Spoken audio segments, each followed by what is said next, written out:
जगन्नाथ मैंने Manoj live blog channel को आपण स्वागत। आम आज सका हैदराबाद जुबली हिल्स जगन्नाथ मंदिर को दर्शन करने आसचु। आसन जा जगन्नाथ मंदिर को दर्शन कर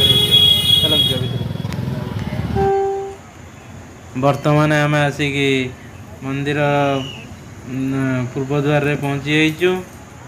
चलतु जा भितर को भितर देखु केते गहली अच्छी केते गहली जे बहुत गहली जे कि ओडिशा रे जेमती गहली होतबो हैदराबाद रे भी सेमती गहली अच्छी। देखो बहुत गहली अच्छी देखो चलतु जा भितर को देखु केते लोक बहुत लोक होती बहुत लोक। डाण पटे आमर गणेश मूर्ति अच्छा गणेश भितर को तो फोटो अलाउ ना फोटो उठेने निषेध करा जायछि सेति आम भितर वीडियो करि पारुनु। साइड रे आसु एबे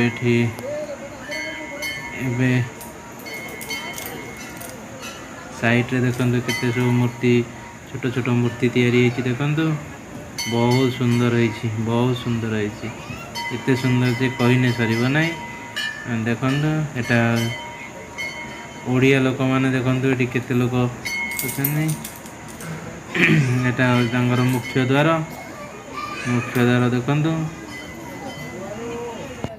देखंतु एटा पूर्व द्वार भितर जेहेतु दीप अलाउ नहीं बाहर समस्ते दीप जालुचंदी। एटी गरुड़ स्तंभ देखंतु गरुड़ स्तंभ गति बसी समस्ते दीप स्नान करुचंदी। कार्तिक मासरे बहुत लोक होइचंदी। आज देखंतु जे केते लोक जे समस्ते हमर ओडिया बहुत ओडिया आछंती। अल्प किछि तमिल तेलुगु लोक आछंती हिंदी लोक भी किछि अछंती। 90% आम ओडिया अछंती ओडिया सब ओडिया भितर को देखंतु बहुत लोक आछंती। आज बहुत लोक देखंतु गहली भी बहुत सौंदर्यता देखंतु केते बहुत सुंदर है। साइड रे देखंतु कि मूर्ति है एठी हमर बजरंगबली देखंतु अछंती। बजरंगबली को साइड रे नवग्रह को पाखरे बहुत लोक नवबेरा बुलिने नवग्रह साइड रे नवग्रह चारिपटे बुलिने बहुत पुण्य अर्जन हम। एवं माँ लक्ष्मी माँ को टी दर्शन कर दिंतु भीतर को तो अलाउ नहीं। चलतु जीवा आम लक्ष्मी माँ कति बहुत गहली अच्छी। एठी प्रभुंकर पक्ष द्वार एटा देखंतु पक्ष द्वार प्रभुंकर मूर्ति पछपट देखंतु बहुत सुंदर होइछि। माँ विमला एठी अछंती। माँ विमला दर्शन कला पर देखंतु बहुत पिला भी आछंती छोट पिला भी आछंती बड़ मनुष्य भी आछंती। देखंतु एकर भी साइड रे बहुत सुंदर मूर्ति आछि।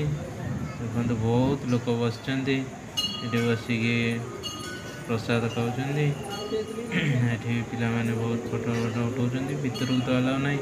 साइड रे जे पिला माने फोटो उठाउचंती। चलन देखिए केते गहली देखुन।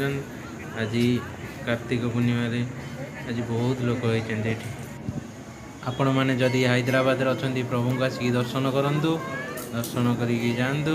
आ भीतर को तो फोटो अलाउ नहीं। चलन जीवा आम साई मंदिर जगन्नाथ दर्शन करी आम वर्तमान साई मंदिर कतरे आसी पहुँची जाइचु। से जगन्नाथ मंदिर साई मंदिर 500 मीटर दूरता हम। वर्तमान आम आसी साई मंदिर पाखे पहुँची जाइचु। गाड़ी स्टैंड करी आसीचु। वर्तमान देखंतु नना बाहर को आसुचंदी जड़े नना भी भीतर अच्छे ना कौन। ये वर्तमान देखो साई बाबा भी गचरे पानी दौरान किसी गोटे फोटो अच्छी बहुत बढ़िया मूर्ति बहुत सुंदर होइछि। भीतर को चलतु आम देखा बाबांकर भी पूजा अर्चना बहुत जोरसोर चली। देखंतु बहुत सुंदर मूर्ति एते सुंदर जे कहिने सरीब नाही। पूजा अर्चना भी होछि। आज कार्तिक मासरे बहुत पूजा अर्चना भी ये चली। वर्तमान आम चलतु डाण प्राश्य को चली जावा। डाण पटे देखो ये आम गरुड़ स्तंभ अच्छी। गरुड़ स्तंभ पाखक आमर श्रीकृष्ण मूर्ति श्रीकृष्ण टी दर्शन करवा। श्रीकृष्ण दर्शन सारी ଏବେ ଦେଖନ୍ତୁ ଏଠି ବି ଆମର ଜଗନ୍ନାଥଙ୍କ ଫଟୋ ଅଛି ଆଉ ବହୁତ ମୂର୍ତ୍ତି ବି ଏଠି ଛୋଟ ଛୋଟ ମୂର୍ତ୍ତି ବି ଅଛି। ଚାଲନ୍ତୁ ଆମେ ଆଗକୁ ଭିତରର ପାର୍ଶ୍ୱ ଟିକେ ବୁଲିକି ଦେଖିବା, ବୁଲିକି ଦେଖିକି ଟାଇମ୍ ଯିବା। ଚାଲନ୍ତୁ। ମାନେ ଆଜିର ଭିଡ଼ିଓ କେମିତି ଲାଗିଲା ନିଶ୍ଚିତ ଲାଇକ୍ ଆଉ ସବସ୍କ୍ରାଇବ୍ କରିବେ ଆଉ କମେଣ୍ଟ ମାଧ୍ୟମରେ ଜଣାଇବେ। ରହୁଛି, ଜୟ ଜଗନ୍ନାଥ।